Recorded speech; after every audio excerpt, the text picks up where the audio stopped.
Welcome everyone to another edition of Play It Through, and on this edition it's Mickey's Ultimate Challenge, brought to us by High-Tech Expressions. Mickey's Ultimate Challenge is just one of many Disney-related games that High-Tech Expressions put out during the mid-90s. And like the other games High-Tech Expressions developed for Disney, this one also is an edutainment game, having some puzzles for you to solve in order to advance the storyline. Definitely much better than some of the ones we saw on the NES, but still not overall the most engaging game available. In the game you play as Mickey or Minnie, and you go into a fairy tale book, trying to figure out what's causing earthquakes in the small medieval castle. To do this, you must solve puzzles in order to collect magic beans that you end up making a beanstalk out of at the end of the game. The game was released on almost every console of the time, not only the Super Nintendo, but Sega Genesis, Game Boy, Game Gear, and even the Sega Master System, having actually the honor of being the final game released for the Sega Master System all the way in 1996. So here we go with Mickey's Ultimate Challenge for the Super Nintendo. One thing that I absolutely love about this game though is the graphical style. The graphics are very colorful and their animations are top notch for the Super Nintendo. One of the reasons for this is actually one of the first games that one of my favorite game creators, Matt Bozon, actually worked on. He would go on later to join Way Forward and eventually create the Shantae series. When we start up the game for Mickey's Ultimate Challenge, you see Mickey run over across the clouds and jump onto a beanstalk leaf. Then when you start up the game, you actually get to play as Mickey or Minnie. Completing the game as Minnie will actually replace the opening title screen. Instead of Mickey, will actually be Minnie there. There are 3 different difficulties in the game, each of course making the puzzles in the game a lot harder to solve depending upon what difficulty you choose. Most of the time this involves adding a little bit more to each of the puzzles, whether or not it adds a couple extra buttons that you're going to have to press, or a couple more letters to spell out, or in the end, more puzzle pieces to put together. We will be playing on the hardest difficulty, however completing the game on any of the difficulties still nets you the same ending.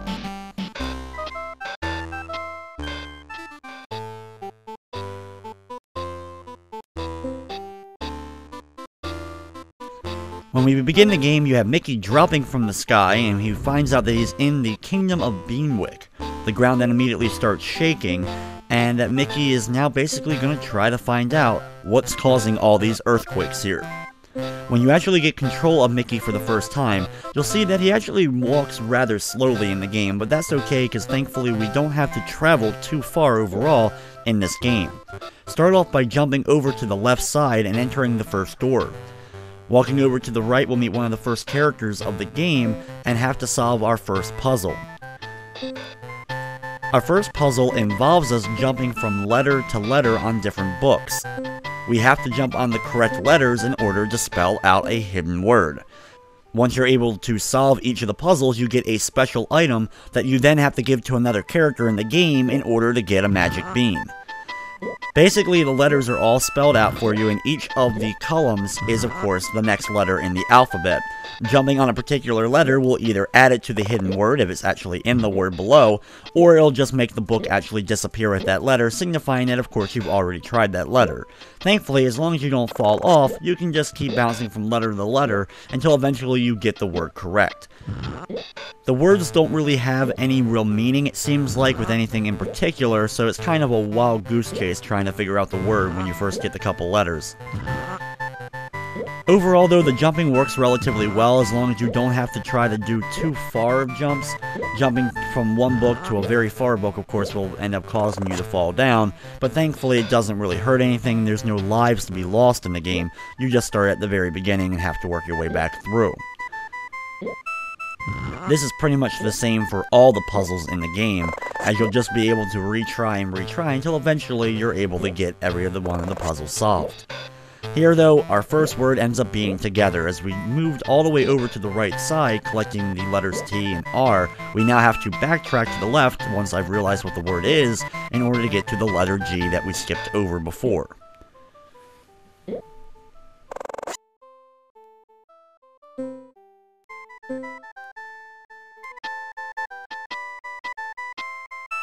After you get the last letter, we also get a magic book, and then we're able to move on to the next area.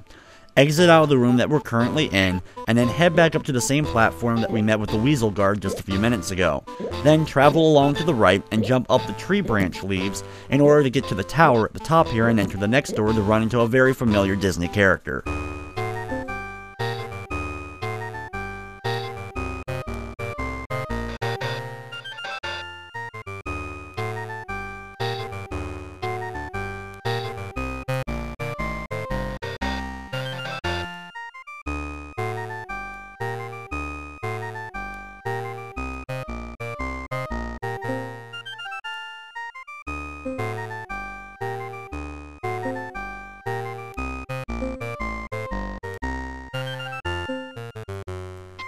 Donald ends up causing Mickey to shrink down to a small size and onto a giant chessboard-like grid.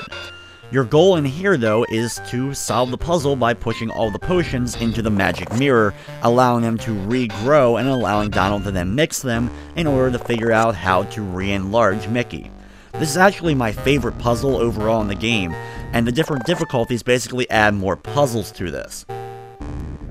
They're not overall too challenging, but I definitely love the effect here during this of seeing the animation of Donald's hands, as well as you get to see the reflection of Donald Duck himself in the actual board when you're walking around. These little touches make this game definitely worth checking out.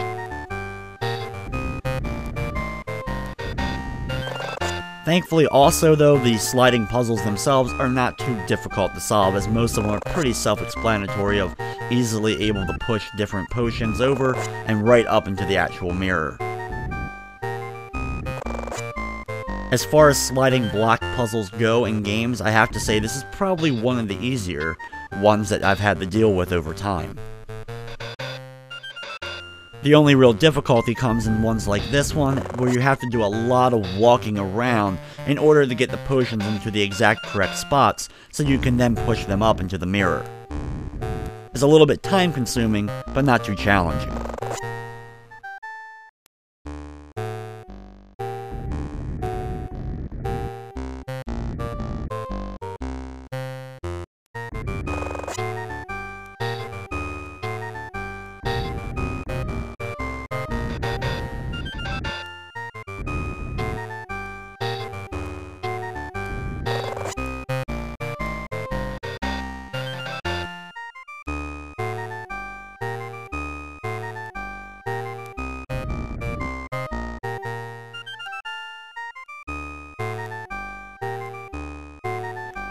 On the harder difficulty, being so many of these puzzles that you have to solve with the potions, this is actually probably the longest puzzle easily in the game. In fact, it's actually maybe longer than a few of the other puzzles put together.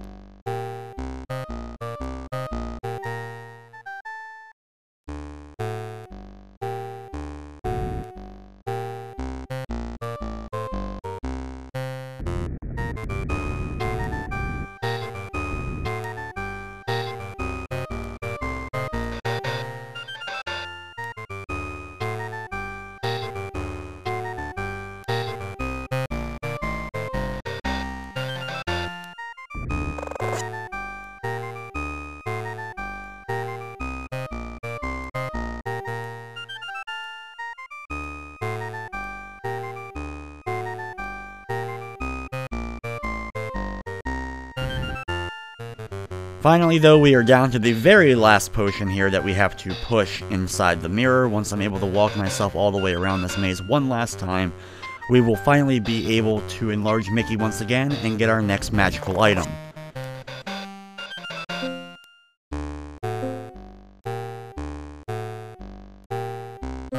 For completing the puzzle, Donald ends up giving you a pair of glasses.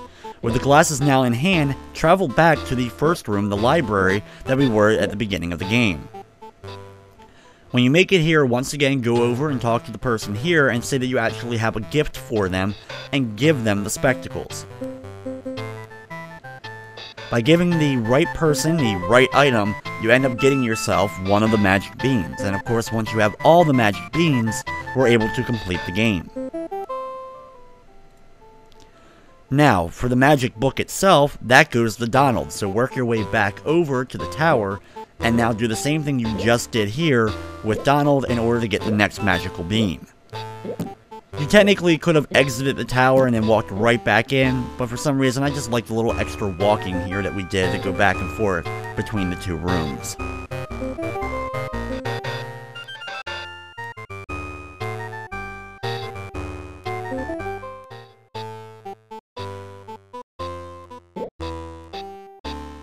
Now, with the two magic beans, jump off the tower all the way down to ground level, walk over to the main gate of the castle and enter inside.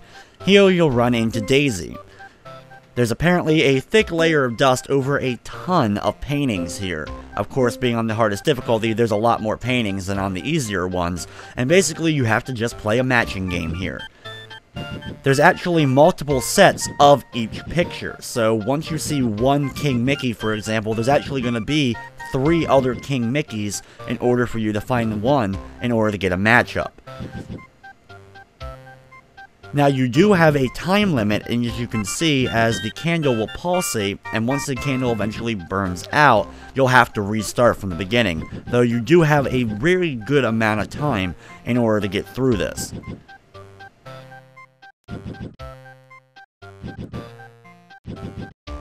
At any point, you can also pause the game in case you really wanted to write things down if you needed to, in order to make sure that you knew where all the matches currently were.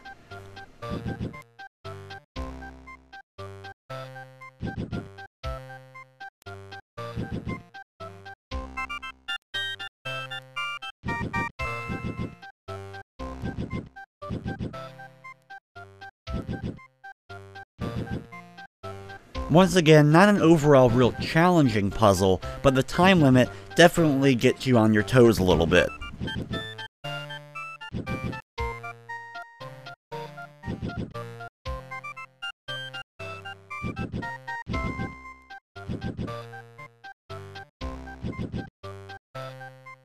High-Tech Expressions created a lot of games in the early to mid-90s, and I have to say that this one ends up probably being one of their overall better games that actually was released. Some of the other games that they did release that are some of the worst available was the Barbie game on NES, Muppet Adventure Chaos and the Carnival, Beethoven 2nd for the Super Nintendo, and of course the Mega Man DOS games.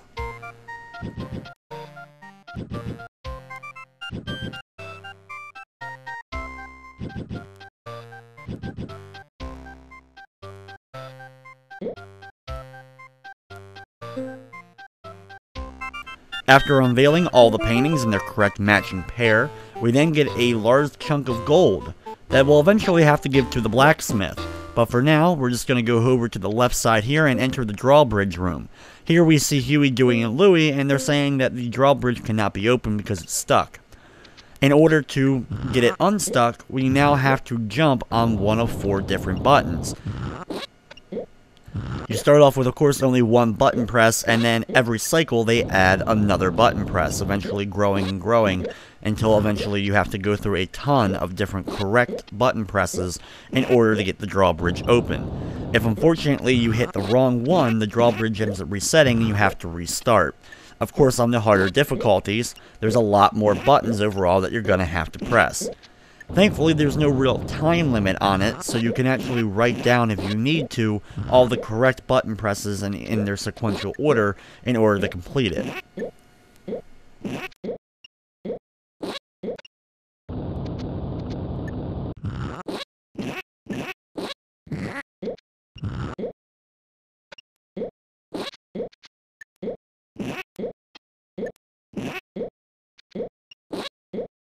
If it wasn't for the end puzzle, this would probably be my least favorite in the game, just because you make one simple mistake and you're going to have to pretty much restart. That mechanic alone can be very frustrating, especially when you got a lot of button presses and you're on that last set and then you accidentally hit the wrong one.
After you're able to do all the sequences, eventually you'll be able to get the next item from Huey, Dewey, and Louie, and it ends up lowering the drawbridge. You get a glass slipper that you'll actually end up giving to Daisy, but instead of that for right now, we're going to continue over to the left side across the drawbridge and go to the blacksmith. We're also going to bypass a well that we're actually going to be throwing the magic beans into once we collect them all. You end up finding out that Goofy is the blacksmith here, and this is another one of my favorite games. This, along with the potions, are easily the two most interesting ones to play. For this one, he has a set number of symbols in his toolbox. You have to figure out what the 4th set of tools is inside the toolbox. Every time you put in a set of tools, it then tells you how many you have correct, and then how many you may have the right symbol but in the wrong spots. On the easier difficulty, it actually highlights which ones are in the correct spot, but on the harder difficulty, all you get is an indicator. For example here, the 3 green spots means that we have 3 of the correct items in 3 of the correct spots. However, it doesn't tell us which ones, it's not actually in an order.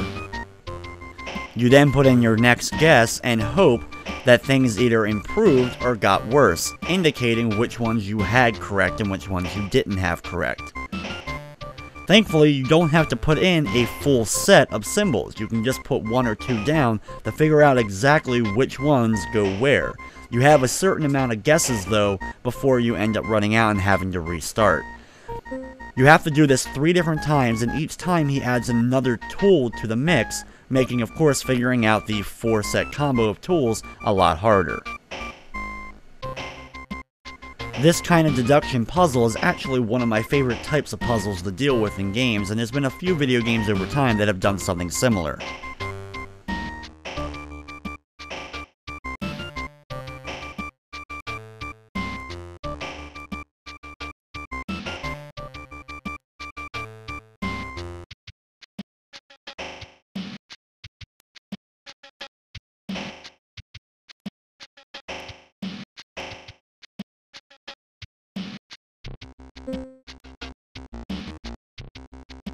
Once you're able to complete 3 sets and figure out 3 sets of the tools, you end up getting the hammer, and now we can actually start heading back. We're going to first stop by Daisy and give her the slipper to get the next magic bean, then give the hammer to Huey, Dewey, and Louie in order to permanently fix the drawbridge mechanic, and then we're going to come back and give the gold brick to Goofy in order to get the last magic bean.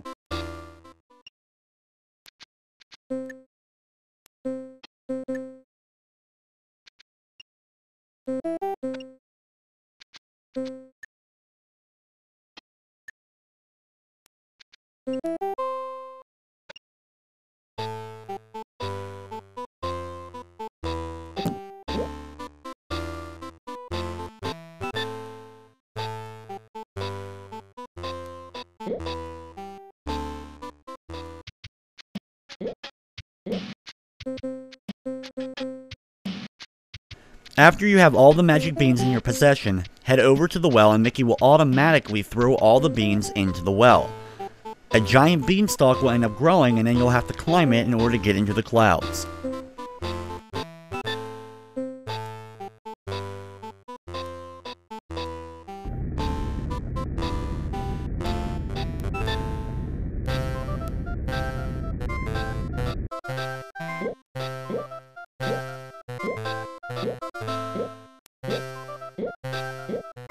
At the top of the beanstalk is the sleeping giant who's causing all the earthquakes, and to wake him up, you need an alarm clock. To solve the alarm clock, what you need to do is a sliding puzzle. This ends up being one of the hardest things in the game, and it's definitely one of my least favorite type of puzzles ever. I've never really been too good at these types. So what we're going to do is I'm just going to mess with it for a few seconds, and then I'm going to fast forward to when I actually completed it, which honestly took longer than probably the entire rest of the game did.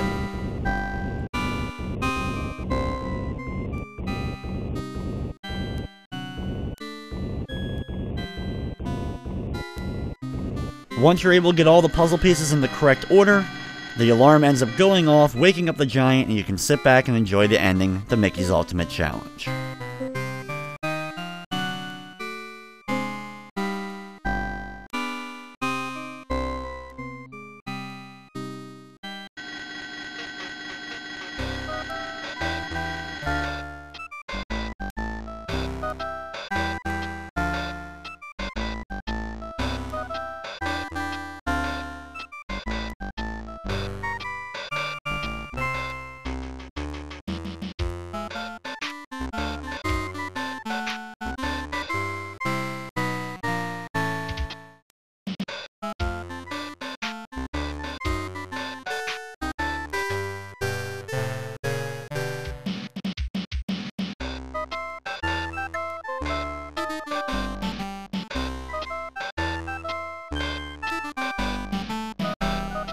The game then, of course, goes to its credit screen, and in here you get to see all the credits, including, like I mentioned earlier, Matt Bozon, his backgrounds around with the animations by Rob Buchanan, as well as development by Voldy Way and other members that would later go on to actually team up at Way Forward.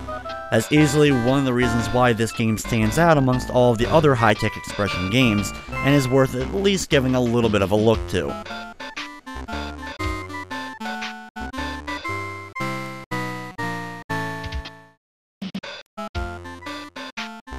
The credits actually keep cycling through over and over if you want to keep looking at them, and then of course you can go back to the title screen and start the game all over again. However, that's going to wrap up this edition of Play It Through. I'd like to thank you for watching, and of course, I hope you enjoyed.